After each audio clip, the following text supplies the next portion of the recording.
10, 9, 8, 7, 6, 5, 4, 3, 2, 1, 0. We have ignition. Hey everybody, and welcome back to Kerbal Space Program How Not to RP-1.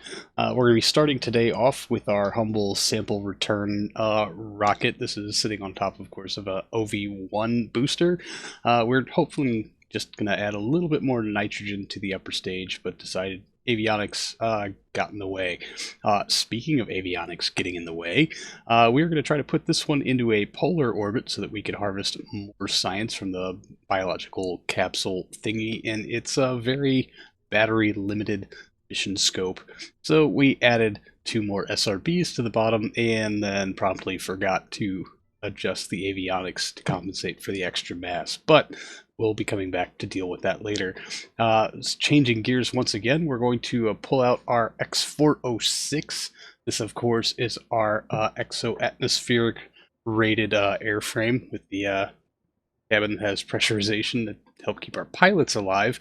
But seeing as how it's going to be going up much, much higher and much, much steeper, we decided that the addition of some additional air brakes would be warranted. So we're going to give up a little bit of space on our ailerons here and develop some kind of mid-body section air brakes to help slow us down for those very, very steep descent curves that we will inevitably be trying to pull off with this airframe, provided, of course, it will actually withstand those kind of pressures and temperatures, because we've made really like no other adjustments to anything. So you can see me here just trying to get the air brake to kind of mesh, and although it's not, you know, perfect, it's actually pretty good. And as long as we still have enough aileron to give us pretty decent roll authority, I think these will work out pretty well. We could also assign them to be ailerons in their own right, but just checking the air brakes, yeah, the top ones deploy, the bottom ones don't, because I forgot to set them, and then they deploy, but they deploy up. A neat feature that I did notice is that we can make them deploy negative degrees, which I didn't quite adjust here, but I will be getting to it soon. We just wanted to do a test to see how well things would work. And well, you know, this thing isn't really supposed to go up from runway anyway, so who cares about the absolutely horrendous friction model? Extra tanks away, and then yeah, deploying them, they still just kind of deploy up. I just wanted to see if it would change based on the position of the fuel tanks. But yeah, now here I am discovering they can go negative. We can deploy them and they will promptly snap off in this very, very thick atmosphere at only 4 kilometers altitude. But so we're hoping, and I mean like super fingers crossed kind of hoping, that they will work appropriately at, you know, actual altitude. So we will increase their strength modifier by just a little bit in hopes that that keeps them, you know, attached to the airframe. I guess the other thing that we're going to be making an addition here to our X406A is RCS ports. Because, well, you know, you want to just make sure that you can orient yourself appropriately when you're pulling off these very steep, high climb, high speed kind of flight profiles. So that will just have to be a thing. So with just a few RCS ports added, we need to make sure that we have RCS fuel. And rather than dedicate space for it in what we already have, we're just going to develop 2 new very, you know, tiny spherical tanks. I thought I had tooling for something that was that tiny. It turns out that I probably don't, because I think we're going to a new tool type. So we'll just bite the bullet, tool the tanks, and clip them inside the cockpit, as any KSP player is apt to do. And so we'll also be increasing our scientific loadout to get this thing prepped and ready, but we do have an X405 flight coming up, for which I will turn you over to Old Me. Need ascent guidance, gear up, atmospheric autopilot. Nope, hotkeys manual, master switch engage, throttle is set to full, ignition. Bring that nose up. If you don't sink below 12, or really below 13, I think we'll call the floor. We want to get high. What's the... Crap, I should have brought out the contract list first. We want to stay below... What? Below 14,950. So let's set the floor at 14. Coming up on EFT jettison. Away. Roll the throttle back. We are above 550 is our speed to maintain. Alright. Clock is running. Right? Clock is running. Throttle is rolled back as it can be. And no, we do not have the film canister. Okay, good. 13.9. We gotta stay below 14.9.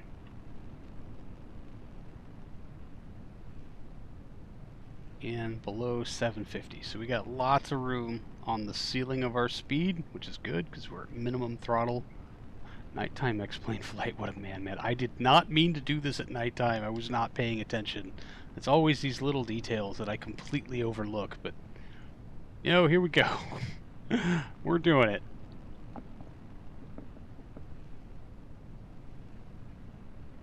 Okay, we're at 14. Let's bring the nose in just a little bit. 590 meters per second, 2 minutes left on the clock. You can do it, Zelcal. I have faith in you.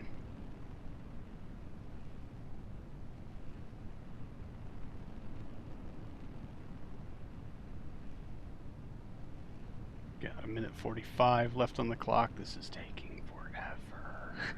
It's the longest 2 minutes of my entire life, I swear.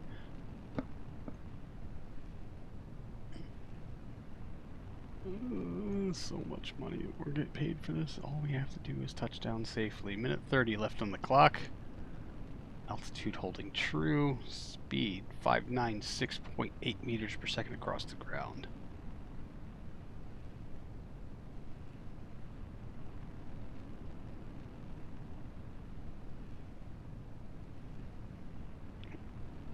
I pretty much hand off the controls. This is... Alright, hey. At full throttle, we have 55 seconds of runtime, and we have 1 minute left on the clock. Mark, I think we're going to be okay. As long as we can pull off a touchdown out of this, everything should be okay. We should have started probably another 50 kilometers offshore, but, you know, hey, we're doing what we can do. We're going. 600 meters per second. Should we take the last 30 seconds and try to push to Mach 2?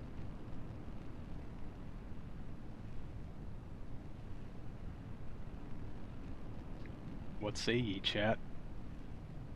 29 seconds remain. No, we should not do that. We should leave the fuel and the ignitions in the tank just to make sure that Zelcal can get home safely. 20 seconds on the clock. An unproud Constellation fanboy. As are you all. 10 seconds. Delta 2 is GOAT. Greatest of all time. 2, 1, 0. Speed contract fulfilled. We still got about a third of a tank left. Hallelujah.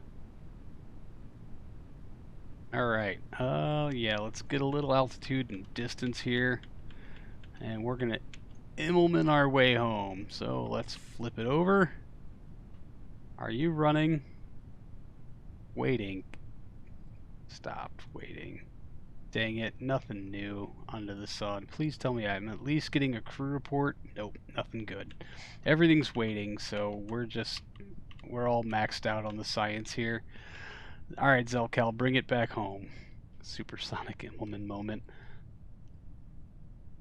I think we just went subsonic as we started to pull the nose around. Cheers, everyone.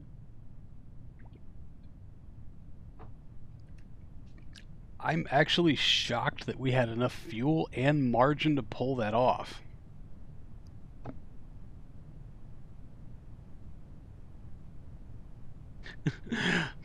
Thanks for your vote of confidence, JM Studios. I will do my darndest best. Either spelling is fine. I know who you're talking to. Because I am the one who fucks it up. Oh good, and it's cloudy. Hooray! 6 kilometers actual mark. Alright. 5 in, 274 across the ground. Let's slow it down just a bit. We want to get to about 200 meters per second before we start leading into things. We have some fuel, so going too slow, not a huge problem. We can always relight our engines if and we needs to. Also, we can S-turn to bleed off speed if we're just too dang fast, which at the moment looks like we might be. We're going to divert south just a little bit. Alright, angle it in. Let's get lined up with our 90-degree vector for the runway approach. You seem to have waterlogged your right ear, just the right one? How? No, we're too far south. We are definitely a bit too far south, but that's okay. We'll just do what we can do. Let's get on approach here. We need to shed a lot of altitude. Am I stuffing a burger into it? A soggy burger? Okay, I will stop now. I am so sorry. There's massive water in there and you can feel it clogging. Oh god, that's like the worst, man. I wish I could help you, but I just don't think I can. 197 across the ground at 2.4 kilometers actual. And we are very, very close to home. All we have to do is not fuck this up. Oh, landings are the worst. It's basically just a controlled collision. And yeah, we're accelerating. So flare it just a second. Okay. Let's write it in. Let's get a little closer and see what our speed's looking like. Because yeah, this is fast. This is real fast. Let's bleed off a bit more of this. Flump. S turning. Whoosh, 159 across the ground. We still got lots of speed we can pick up on approach, so I'm not... Okay, that rate of descent is a bit alarming. I think I screwed it up, y'all. Free cashing your 2.8k points. How good is your Optimus Prime impression? I've never tried. I don't think I can do robot voice. 135. Alright, final approach. Let's get this on the ground before you try to make me do a robot voice. It's going to be inevitably terrible. Lights on? Nope, that's lights off. How about lights on? Lights on. 131 across the ground. Line not lined up. Bring it in. Come on, Zelcal. It's like your slowest, heaviest approach ever. You can do it. Here we go. A little fast? Are you kidding me? This is a little slow. Now we can trade that speed in. Oh, a little too much trading it in.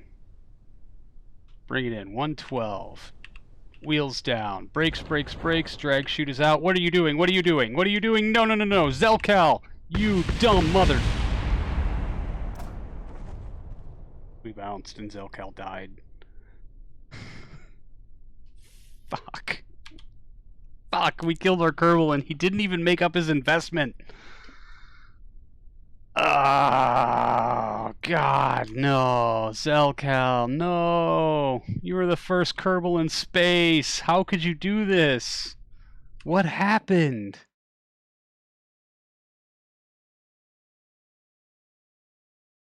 Yep, Zelcal Kerman was killed. Oh, no. Did he touch down? He did. We completed the contract. With yet another tragedy in our record books. We will be proceeding on. We will collect the payment from that because he touched down. That fulfilled the contract, so we still get paid. But we do have another lunar orbiter attempt almost ready to roll out to the pad. That is, of course, OV2, Trash Bin PLO 2.2 which is our upgraded rocket, which will be ready to go in about 40 days. We do have some points that we can allocate, 6 of them, for which we paid a pretty penny, but with our new rocket heading on out to the pad and ready to make our next attempt at lunar orbit, I will turn you over to old me. Here we go. Going for lunar orbit. 2, 1, 0. Oh, engine failure, shutting down, disengage. Of course. Oh man, multiple failures. Well, continuing today's trend of just not being able to catch a break, we had one engine fail to light and another one give us an instant loss of performance before we ever left the launch pad. Thankfully, we were able to catch it before the clamps released, so while we cannot roll the mission back, we can recover it and at least get our money back, although that doesn't say much for the time that we have invested in it, unfortunately. We do have another 2.2 queued up. It'll be ready in about, 70 days until our next vehicle is ready to launch, and then 95 days after that, we will be able to make this attempt upteenth time. So this is our attempt at being able to do sample return from low Earth orbit. We did, in fact, adjust the avionics. I guess I edited that part out and forgot about it earlier in the episode because it's been like 2 weeks since I filmed this. Many apologies. But those SRBs have fulfilled their role, giving us a nice little bump as we go streaking up the east coast of the United States. All of them will land, Orlando? Probably. Booster engine has fulfilled its role, burning cleanly all the way to the end, and now just the long, arduous wait for an RL-10 ignition, which is my least favorite part of KSP in the history ever, because, even at full data points, we have no idea if it's going to light. There it goes. It did not light. Another AJ-10 failure. We'll just go ahead and fire the set motors to bring the sample return capsule clear of the upper stage and then jettison that. And the science is running. We are at appropriate altitude. We will get some benefit from this, and just as we run out of RCS propellant, aerodynamics force the capsule back into its naturally stable state of heat shield down. Thank goodness the parachute is armed. We'll just let it coast through the atmosphere and land somewhere up here. I don't know. I don't know if we're in Canada or Michigan or if there's much difference. The parachute deploys cleanly, and we are able to get a nice solid touchdown very, very eventually. This is probably a couple of minutes when I had to step away for a few minutes and go refill my beverage, but we will just nudge down softly and be able to recover our sample that touched space ever so briefly. So, yet another failure in our continuing trend of just not being able to catch a break. In another example of not being able to catch a break, there are no pilots available to hire. So we have hired Clauven Kerman, who is an engineer, and we're just going to train him to be a pilot anyway, because, tough cookies for that guy, but we need someone to fly this X406. We've put a lot of work into it, and I really, really, really want to see it go airborne. So, yet another attempt. This is another PLO 2.2, attempting for lunar orbit, and yet again, we have a loss of thrust on one of our booster engines. Thankfully, again, we caught it before it left the pad, so we will recover it to the VAB, and then just double-check our engines. This was kind of my ignorance of how some of these new systems work, but yeah, we eventually get it rolled back out to the pad. I think it's been probably a couple of weeks later, and get it all lined up and ready for launch, have the autopilot engaged, and we're just letting the last bit of countdown go, and yeah, 2 of the engines just don't even bother to light up. They don't have any ignitions left, which is just kind of real weird, because all of them tried to light last time, but, whatever. KSP being KSP, or me being just weird about it. But we are able to, once again, cover it to the VAB. And this time I am not taking any chances. We are going to detach and delete all of the engines and switch them out with new parts that should be guaranteed to have some ignitions. And since we did have some new RD-108 variants available to us, I thought I'd just peruse them, but really the gains are not that great.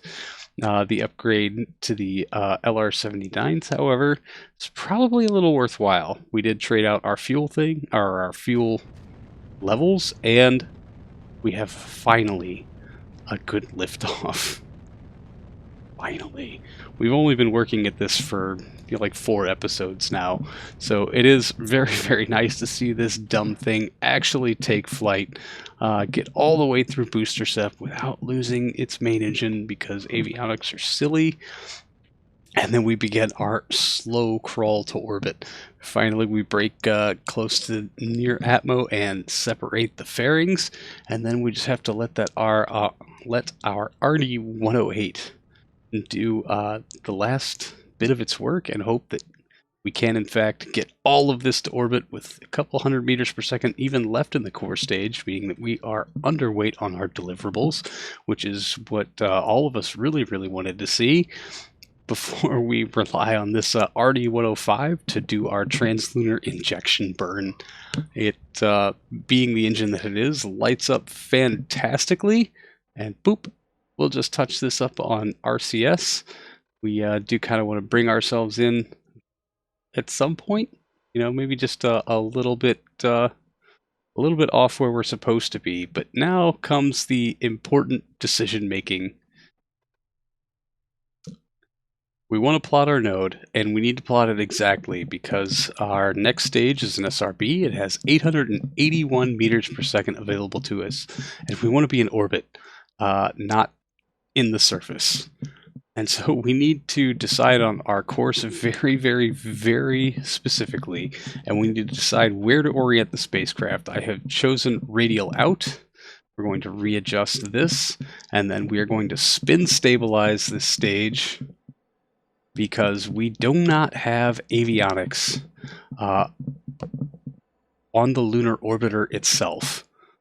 So if our orientation is off by even a couple of degrees, or if our spin is not very good, or if our batteries run out, which it looks like they might do, this entire mission is just kind of lost. So as we start to approach high space, we will deploy our scientific instruments, and then we'll get the warning that our battery is starting to run out. Yeah, it turns out we just can't transmit data all willy-nilly all the way through translunar space. We have to turn off our antenna until we get there. Again, this is kind of my ignorance of all these new mechanics involved with Kerbalism and working with them within Realism Overhaul. So we actually decided to deactivate some of the experiments to save battery draw, but the big offender is, of course, our antenna, having to transmit data across all of these vast distances. So the decision was eventually made to just go ahead and deactivate the antenna. That will save us lots and lots and lots of battery power.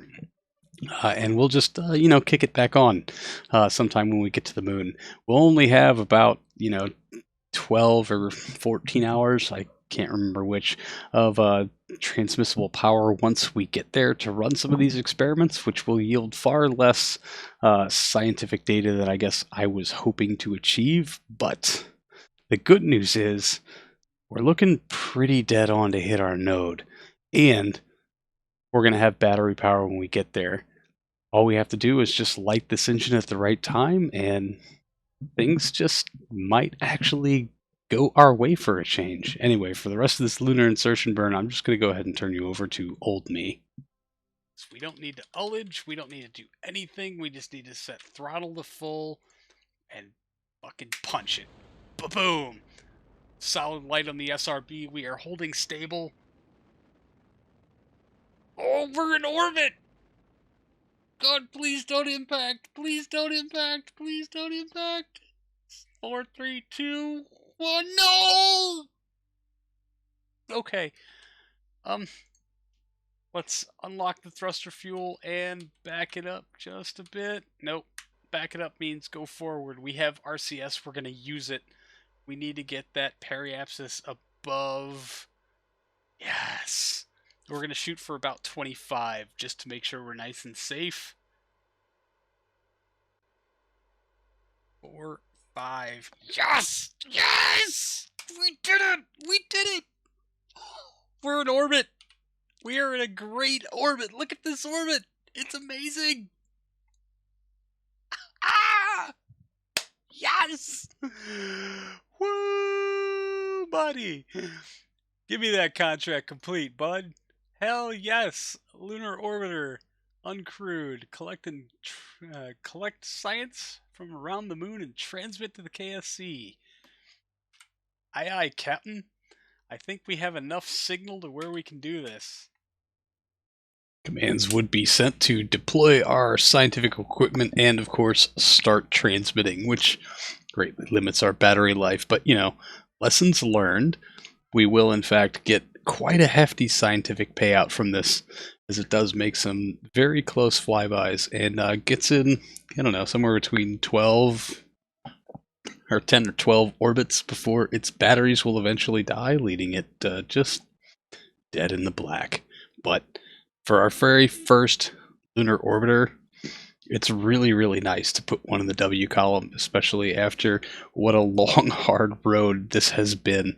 So we would just take a little bit of time to enjoy the view before switching back over and aborting a launch on our orbital sample return project.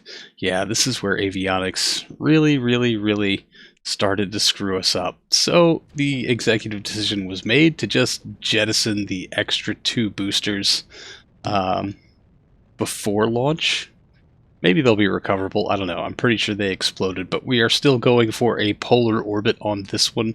Just, you know, an orbit. Any orbit will do, as long as that H810 actually friggin' lights.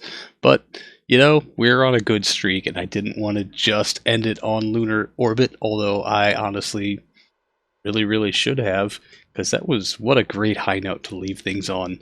But our good luck streak continues. Our HA-10 fires up flawlessly this time and actually pushes our sample return package into a very, very decent orbit, to which we can actually gather some scientific data. So we just kind of let it coast up here for a couple of days while keeping an eye on our electric charge, letting this thing gather as much data as it was gonna before getting it ready for its deorbit maneuver. We'll spin stabilize, we'll transfer the science, we'll arm the parachutes, and we'll fire the SRB set motors, clearing us for deorbit. Now, unfortunately, we seem to have used a little too much RCS fuel on some of that, so we don't have any left to orient ourselves for re-entry. This does look like it's about to be a problem, but very, very fortunately for us, this thing is very naturally aerodynamically stable and just kind of falls into its own, puts its own heat shield down, and makes a very, very, very smooth re-entry, bringing home somewhere in the realm of 40 some odd science, or 30 some odd science maybe. I think we had like 86 total after this episode was all said and done. So, you know, all in all, just a very, very, very good day. To be able to collect some science, and the fact that we know that even with just 4 SRBs, this thing will hit orbit. Anyway, that's going to do it for this episode, everybody. Thank you so, so much for hanging out. I really do appreciate it, and I will see all of you in the next one. So, till then, see you later.